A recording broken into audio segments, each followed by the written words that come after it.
Yeah. So then you have to ask yourself, then why put myself through the process of trying to sell it myself anyway? Yeah. Right? I mean, it's just like you said, you may get something on paper, you may get the offer amount that you really want.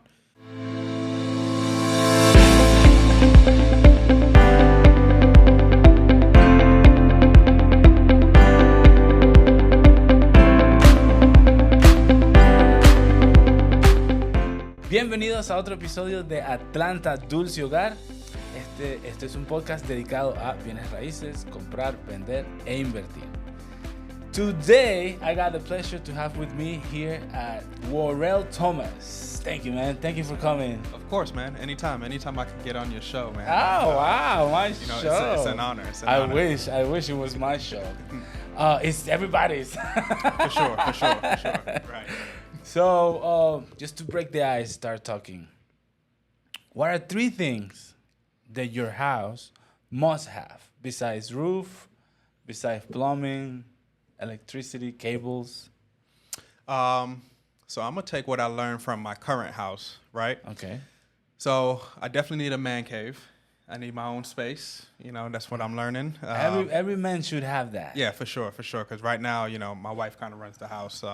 She owns every part of it. So I just need my own space where I could just come home. I could just drop things off. It don't have to be super clean all the time. It could just be me, You take a shower, you run down, you put it in there. Exactly. That's what it's going to be. The one place where I can get away with that, because right now, the second I leave one thing, it's like she's watching me all the time. Have you seen that meme where the person goes ahead and takes out the guy takes out the ice cream, puts the spoon in there, and then he turns around to get the ball, and the wife takes it. Yeah. It sounds like that. That's exactly what I go through at home. So I need my own space. Okay. Man cave. Let's see. Number 2. Right now we have a small driveway and it's on a little bit of a hill. Okay. So my next spot will definitely have it just needs to.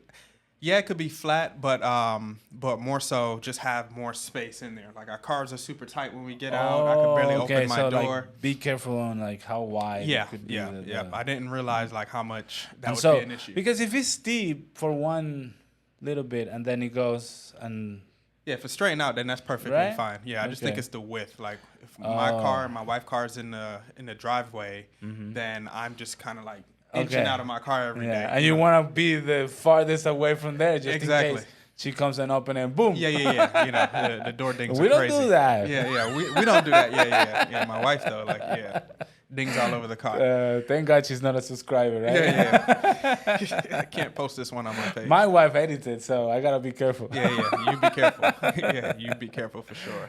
And then lastly, absolute must have. Let's see.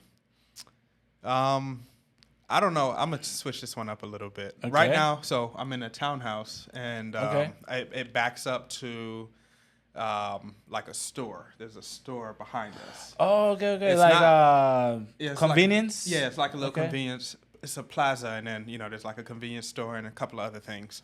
So it's not right behind us, but it's close enough. Yeah. And the craziest things happen back there. So at 4 a.m, they have the dump truck that comes, and it's just like banging, like bang, bang, bang. I'm like, what are you trying to dump at 4 a.m? Oh, because they bang it so it gets all the garbage out. Exactly. So you know how Mike talks about how we have our morning text message? Yes. That's what wakes me up in the morning. Holy. Yeah. So that's banging like even crazy. Weekends? No. Not necessarily on the weekends, but other crazy things happen on the weekends. So if it's not that, then you just hear a lot of stuff going on. People like talking. Yeah, people workers talking probably. and moving stuff. So you'd be amazed at all times in the night that people are just moving around doing things. So those are my top 3 things that. That's nice. Change. Yeah. No, like man cave has to be like something like a theater room or a movie room, right? something like that, or more I just need a room. Like, you just need a potato, like a couch, couch potato. And ultimately, it would be nice if I had, so make it kind of like my own personal lounge. So have a nice couch in there. But at least you just close it in there, you just stay. Exactly, yeah. So but it'll have like a nice couch, wow. A TV, or that could work as my computer monitor. So just console, really my own space. A snack drawer. Okay. A little mini fridge, those type of things. So I could be lost in there all day. All right. Yeah. Have you have any experience doing real estate? By the way, he's a realtor, a colleague of mine here in Century 21. And have you ever had any like crazy part? Like I met God. I've said this before in the in the episodes where I went to a house and final walkthrough, and I step in there and I see like a person, and I went to the person and said, "Excuse me, we're about to have an open house. Final walkthrough. Who are you? Because we're closing on this house today, and we'd really need you to beat it, leave, please." Yeah. And then like, the person just goes like, "Oh, I am God, and I bought this house cash." I'm like, I've said that before. And then another one was where a townhouse. I had 2 doors, and I saw like my clients are coming, so I'm looking at my clients. And I'm like, okay, which one is it? Oh, right there. I just saw the lockbox. I'm like, okay, it's that one. I'm going straight to that one. Open the door, let people go. Well, there were 2 doors next to each other, and both of the door had a Supra. Oh wow! Because it was a townhouse. Jeez. Yeah, and not both had a sign. So police came and everything. I had to show them that I'm a realtor, that I have access. And then the one next to it also is for sale. And that's the one I had the appointment for. And well, unfortunately, I went on the wrong one, and I didn't mean to. Officer. That's hilarious.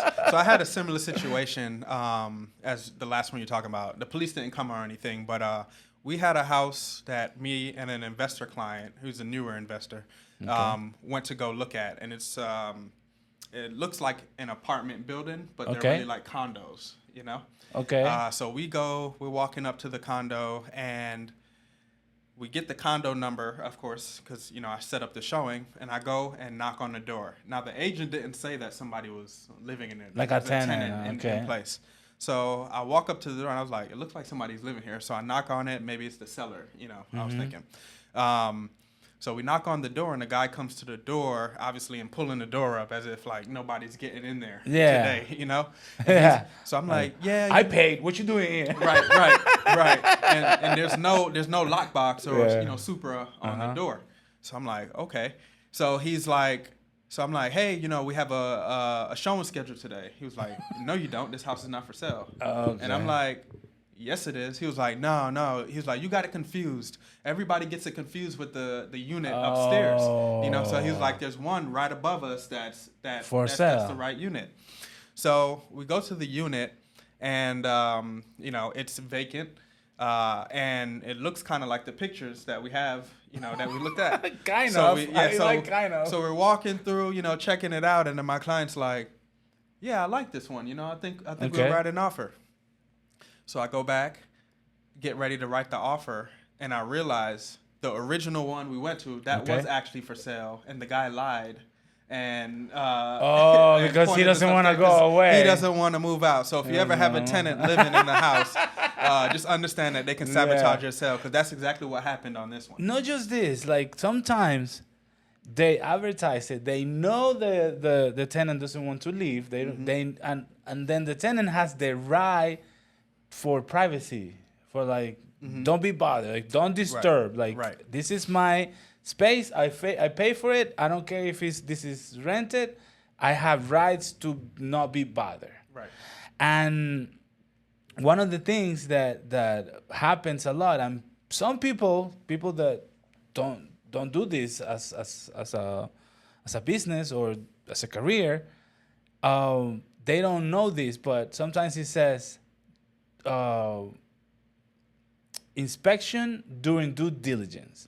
Like, we will let you see the house or walk in the house during due diligence. What does that mean? that means that I'm talking about this because of you also work with investors. Yep. And that pops a lot, right? Yep. Where you have to go into contract because now the owner has the right to ask the tenant, when can somebody see the house, because I have a contract. That's different. Right. No, I'm not just showing to see if something happens. I have a contract and they want to see the house. So what do you got to say about that? Like, is that come a lot for you, for your clients? Or how you deal with that? How do you explain to a person, hey, this is happening because of this? Because most people think is, oh, something wrong with the house, right? Yeah, yeah. So, I mean, there's two schools of thought. Well, typically, if it's a more seasoned investor, they're used to that. They understand it, right? They see all type of crazy things and buy houses sight unseen all the time, or purchase at an auction, and at auctions that happens a lot. Yeah. So it's usually the newer investors that you got to kind of coach them through it a little bit. And I could just honestly say, all the new investors, I mean, I just haven't found a way for them to just get over that, Yeah. They're very emotional with their money at the time because it's their first one. Of course, nobody wants to make a mistake on their first one. So having to buy something that they don't see, it's But it's not that they're not going to see it. You just got to put more due diligence days, for example.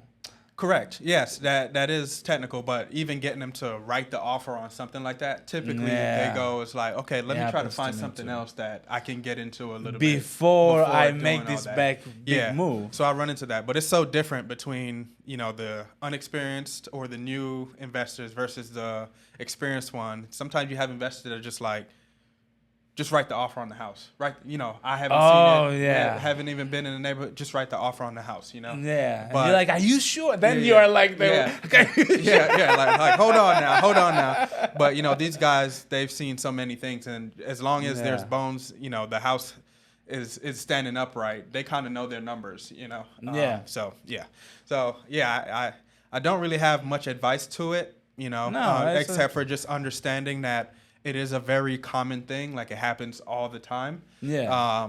But you just kind of have to be smart with your money, for one. And then two, just understand that, there's other ways to do due diligence, in the sense that, you can try to figure out, like, if it's an attached unit, just kind of figure out what's been going on with the complex, maybe ask the neighbors or the HOA if they know if there's been any issues with the property. I didn't know those tricks. Try to figure out like insurance claims, like, so if there's been any insurance claims on it, and then you could kind of get a vibe like, well, I mean, they could still that's not for like be apartment buildings or like condos or like even townhouses, right? Yep. Well, sometimes single family homes have associations that you can go up to them. Yeah. So there's things that you can do prior to, but yeah, buying sight unseen is a little bit tough for newer investors. Yeah. Usually when you your investor has their team really set up, like like, okay, this is my contractor, this is who does this. Usually they are more willing to take risks. Oh, for sure. Now the first one, like you said, when it's your first time, it's like, I don't know. Yeah. I mean, you have a lot of things going through your head. I mean, you're thinking of every way that this deal can be bad. Yeah. Anxiety. Every time you watch a YouTube video or investigate it, somebody has a horror story about it, but then you don't see all the other stories. Like, there's investors that's doing this every day. But see, I always put this example. Everybody knows Messi. He's supposed to be the greatest since he started. Right. Like, even debuted of the greatest. Like, he was the greatest, or people call him the greatest, before even debuted on a team, like on Barcelona. And he didn't make it. Like, he had to try again and again, the World Cup, and again and again. And it wasn't with a small team. It was with Argentina, it was already a champion. Yep. So like, you do it. Like, the first time he failed for the World Cup. Right. And now at his last, what I think is his last dance, it's last time in a World Cup. I don't know, maybe we don't know. But this is soccer. This is something different. But again, it's like, you don't do it and then win it the first time. I don't think Michael Jordan win the first. Oh no, he got 6 out of 6. Well, Six. even Michael Jordan's story, he didn't start off as a star, like even in like college and everything. Like so he had to learn from failing to become as great as he is. I mean, that's it with everything. You know what I'm saying? So it's because people think like success and failure are antonymous, like directly, and no. Right. Failure is part of success. 100%. Not trying. Yeah. Then is when you really fail. When you really like, okay, you didn't even fail. Right, you didn't even have the courage you didn't to give fail. you didn't give yourself the chance to. Because that's the thing. There's valuable lessons in failure that nobody can really teach you sometimes. Yeah, I failed in investment. Fix and flip. Yeah. I failed. My first one, I failed. Yeah. I'm not eager to go and do it again. Yeah. Like right now, like let's go again. Let's go. Like I was when I first tried the fix and flip, but it's something like, okay, now nobody can tell me what not to do. Exactly. You know what not to do, right? Yeah. Like you know what not to do. Exactly. It's like don't touch the stove. Then you touch the stove. Now you know for sure. Why you're not gonna touch the stove? Yeah. Like I tell you how much it hurts. Yeah. What to that do doesn't matter. Yeah. when it hurts. Sometimes you just gotta get burned. Yeah. Exactly. You just gotta get burned. Another question that comes to mind is, why would I choose any of us, you in this case, instead of me selling the house? Like, is there any for sale by owner? Because the only way you can sell a house is if you don't have a license, is if your own house. What would be the difference between me selling it myself or you jumping in and helping me with the sale? Is there any? I mean, it's just like everything else. Like, there's experts for a reason, right? Yeah. I mean, there's a lot of stuff that's DIY. I mean, you got people who try to diagnose themselves with, with different things and try to, come up with their own remedies, and then realize when they're on their deathbed, like, maybe I should have talked to a doctor a little bit earlier. You say that, and I've told my mom, like a few times, like, Mom, don't look up that on Google. Like, if you look that on Google, you're gonna think you're gonna die. It's So, I mean, it's just one of those things. It's it's just like Mike, our broker. Yes. Talks about his neighbor all the time, right? And the deck, right? Yep. It's like for 4 years. 4 years he's been trying to build this deck. You know that happened to me. Yeah, exactly. I mean, it happens. Look, I'm going through it right now.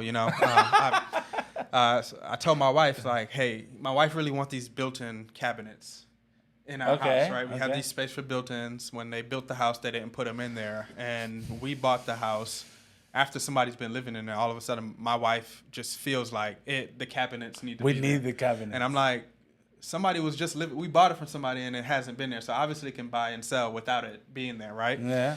So we go and get some estimates for these cabinets, and it's about $5,000. And I'm like, that's not happening. Like, I'm not paying the $5,000. Especially, this is in our forever home, so this is our starter home, and our plan is to rent it out. Once we leave. So there's no point in spending that $5,000 for the renters to benefit off of something like that, But she's just not. That's just not clicking for her. So I told her she wants the cabinet because you said you would put them in there. I didn't say I would put them in, but okay. in her head, like, these has to be there. So here I am trying to make a win-win situation. Okay. I'm like, I'm a little handy. I could figure this out. I've watched enough YouTube videos. Yeah. I could build some cabinets. Yeah. And here we are 4 months later. I haven't started yet, right? Because of the time. Well, Sometimes it's the time. As I'm thinking it through, I'm like, well, how's this part gonna work? I don't have all these tools. So it just comes to it. And after, I went to Home Depot this past weekend looking at all the tools and just the time it would take. And it's looking like it's gonna cost close to that, or maybe even more. Really? So, wow. I never see that coming. Well, not necessarily close to $5,000, but the time that I had to put in there and the time that's going to take for me. Like, if you really look at it, then it's gonna it can 1 cost month. Right. So it's looking like I'm going to have to call the experts or just have a real stern talking with my wife. But it's kind of the same thing with real estate. I completely understand. Yes. Like, these are huge transactions. You get to see, or you think you know what realtors make off of each deal, and you're like, all right, Come on, you just put a sign outside. Yeah, And then that's it. I'm just gonna cut that side out, save the money, and put it out there. But realistically, it just doesn't work that way. And honestly, it's not geared for the person trying to sell their, like, the way it's set up is just not geared for them to even win. Yeah. If somebody tried to sell their house to themselves, where do they post it? Not just that. Like, I'm a realtor too, and one of the things that I think is most important is, like, what is the difference if somebody comes with a cash offer or comes stronger with a conventional loan offer? You know, like, well, you're going to get, as a seller, you're going to get your money cash no matter what they use. Right. Now, how quick is it? How committed is the person? And then all the tools that we can use, like special stipulations that we have, that sometimes we come together and we start making them up, and then we go to a lawyer, an attorney, and then say, hey, is this? Or we talk to our broker. Like, we anticipate things, kind of like the anxiety thing with the anxiety thing, and it's like, that's something right there that I pay for, like. Just knowing, because sometimes like you look at that offer and it's like wowing, you know, like, whoa, look at that, how much money? But what's behind that? What is the due diligence? No, due diligence is 20 days. Right. Super, like, what? Yeah. And then you have to pay attention to your stuff, to your life, to your job, to your everything. Then we can pay attention to that and then, you know, spell it out for you. For sure. You know, that I think is the most important. And then you have, like, statistics. I don't know if you have anyone in there, but it usually they say that even though after paying compensation, no commission, compensation, you can do you get more money, like, if you sell it yourself. Yeah. You walk away with more money. Statistics shows that you walk away with more money with using a realtor than not using one. Yeah. So then you have to ask yourself, then why put myself through the process of trying to sell it myself anyway? Yeah. Right? I mean, it's just like you said, you may get something on paper, you may get the offer amount that you really want, but terms and the conditions of the contract are a big thing too. So like you said, 20 days due diligence. Well, you just gave somebody 20 days for them to back out of your deal, to tie up your property, or to back out whenever they want to. You know, I think a big thing that we do for people is negotiate. Being able to negotiate repairs. You know, like, for example, like, I remember this used to be a common thing where you put, okay, I offer you 10,000 above what you're asking for, and then you tell your buyer, like, hey, we gotta come to the appraisal. If the appraisal comes for less, we got to come down or break the contract, and nobody loses anything. Right. So is a for sale by owner know this? Probably not. Probably not. You know, like, and then, no, you have to give me this much. And it's like, no, sir, because the contract stipulates that if appraisal comes from less, And I think that's the most valuable part of us, knowing what to expect, what not to expect, or how is one mortgage, FHA, or, like, appraisal in FHA and conventional are different. One can come the day before closing, and nothing happens, and the other one has set days. And also, I mean, that, or... I'm not going to tell you which one. Right. Or like FHA appraisal will stick with your property for 6 months. Oh, you know what I'm saying? So for example. Yeah, so it's, there's a lot of little caveats in there that, you know, on up front, the offer may look good, but then there's a lot that's in there that can have you walking away with less than if you were to use a realtor anyway. So special stipulations. Yeah. Why did they come up with a crazy special stipulation and it's illegal, or, you know, fair housing, you got to take that into account. I would say I did it for sale by owner, but again, I got the expertise. Yeah, for sure. I think the biggest thing with the for sale by owner too is the exposure, or the lack of exposure, right?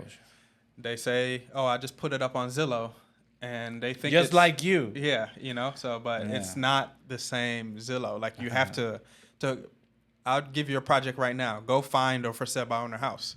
You know, like you literally have to go find it. You have to press. You know, go through different pages to find a for sale by owner. Where homes that are listed on the market by an agent, you just either just go to any page or. You know, you could type in the address and it's gonna pop up. But for sale by owners is a little bit hidden. I think the other thing too is, you know, most buyers are working with agents, with a buyer's agent, right? So who's gonna defend you? Yeah, who's gonna defend you for one, and we're the first place that they go look for properties. And the MLS and the multiple listed service. Properties, and then after. You go through all that. If you can't find anything, then you say, okay, let me see if there's something for sale. Then let me see if there's for sale by owners. Although, like when I was starting, I thought for some reason, I guess it's the background from Venezuela, and I did real estate in Venezuela, and it was like, no, I don't want to deal with a person that is selling it by themselves. Yeah. And then there was one person that sent me this for sale by owner. Like this client told me, hey, I want this house. Yeah. And then when I saw the house, I found out it's a for sale by owner. And then legally, I have to represent one as a client and one as a customer. So for the client, I have to look for I have to defend that person, like their interests. Right. Fiduciary, right? And that word doesn't even have a translation in Spanish. And it's something that, you know, you basically look out for their interest. And it's like the person was on their own. And I wasn't going to tell them what I'm doing here to protect myself. Right. Like,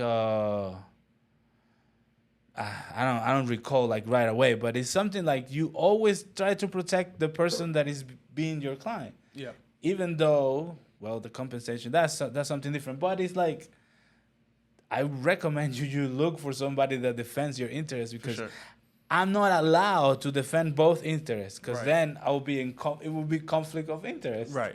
Right. So yeah, especially at this brokerage, we can't do the dual agency. Oh, dual agency. Yeah. So.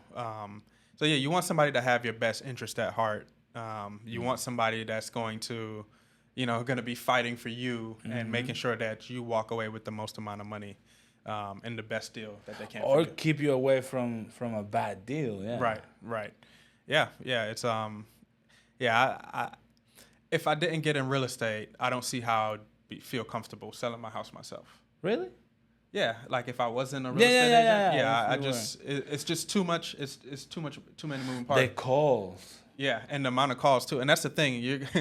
That's the other thing you got to think about when you list your house yourself. When you do it for sale by owners, most people who are looking for that are looking for people who have crazy deals, or you're going to get a lot of investor calls, or it's going to be a bunch of agents that's calling you. So you're probably gonna get worn down after day 2, with all these phone calls, and it's not agents. The buyer that you're looking. It's not the person that you're looking for, and that happens all the time. Yeah, So I mean, my recommendation is just sit down with an agent, talk with them, go over a net to seller sheet because that's the biggest thing. You just want to know what you want to walk away with and how to maximize that. So at least just go through that process and see. But the biggest thing you want is exposure, and for sale by owner, selling it that way does not get you the best exposure. Yeah, and then now with all this technology, we put it on the MLS, on the multiple listing service, and it goes directly to all the real estate. You just gotta say, you allow the internet to put this information? Yes. Right. Yep. And that is said or the decision is taken by the seller, by the owner of the house. Like, put everything in everywhere, and we just put it in there, and there you go. Everybody has access to it. Yeah, everybody has access to it. Another thing you got to think about, too, a lot of people have searches already set up.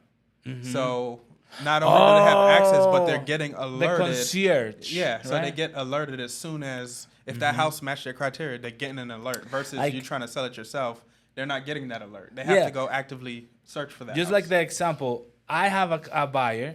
The buyer tells me, I want in this city with this characteristics. I I don't know if I want this, but you put the characteristics in there. And if that listing comes up, I get an email. Like, and you, Worrell, if you have the same criteria, then you get an email too. See, like, oh, this came up, and then you call your buyer and be like, hey, this house came up. That's how like they get more exposure. Yep. Is there another? We have said a lot of reasons like more money, anticipation, anxiety, control.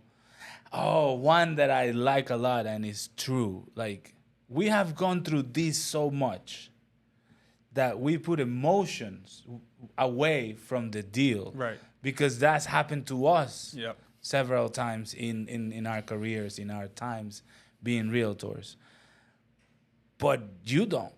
The owner of the house is sensitively attached to the house, and they have a lot of sentimental value. That's what I meant. Yeah. So it's like, just because you grew up in the house and you had all these memories in the house. Yeah, and then emotions and emotion like, too. Yeah. Oh, you're trying to screw me in this deal. So being able to be detached from that and having somebody just, I mean, as realtors, we're not just realtors. We're coach, therapist.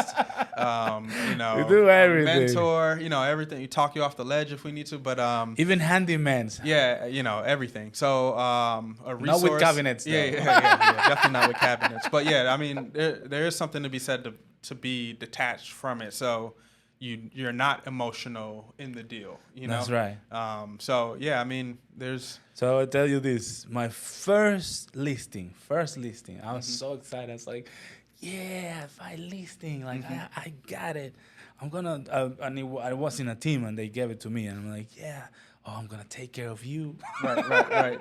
We're gonna see you grow." And then like we go on the contract, and then I get the inspection report from the buyer. Right. And they say, okay, this, and this, you gotta fix by then. That same day, you won't believe these were the same day. The house was vacant. My client was living already out of state, and he wanted to sell the house. Like, I think it was like an investment he had in there, but the tenants went out, and he wanted to get rid of the house. So I went into the house, and I, with these hands, started fixing the things that I could do. Like, I was so like nervous, like, this deal is not gonna go south. Yeah. You're trying to do everything you can to make sure that deal goes through. That was the first time. I don't do that anymore. Yeah. I would never recommend it. Try to let the pros. Just like the conversation let the pros do what they But do. of course, if I had 3 months, I don't know, 4 months with a license, that was too much. Yeah. Like I was starting, and I don't know, like you're kind of nervous. You want things to happen. You don't want things to go south. You sometimes don't even know what to tell the seller. Sometimes the seller is like, oh, I got no time for this. I got no time for that. And I'm like, oh, but I need to sell this house. Right, yeah.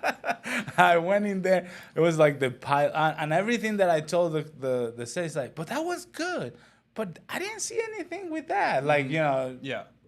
And it's like, well, sir, I don't know what it is, but then I got to go to the house and fix it myself. And I started I remember something was like the pilot wasn't starting or wasn't on for the water heater. Yeah.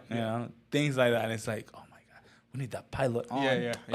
Now, I've had to do that for a client. I've had to do that, but that was for a buyer who purchased the house, and then for whatever reason, the pilot wasn't lit. So I actually learned how to pilot that day. Looked like a hero to my client. Yeah, but, exactly, right? Yeah, but like I found out when I bought a house, I found out that the gas company does that for you. Yeah. Because it's very dangerous. Yeah, for sure.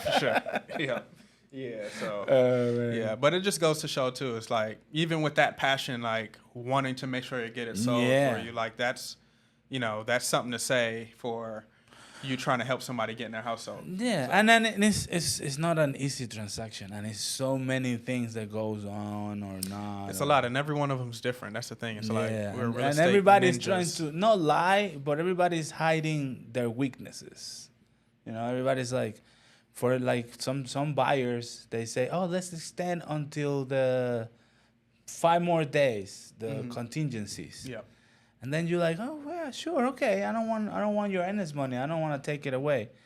But then that agent or that buyer is not sure that's gonna happen. It's just let's just take 5 more days away from these people. Mm-hmm.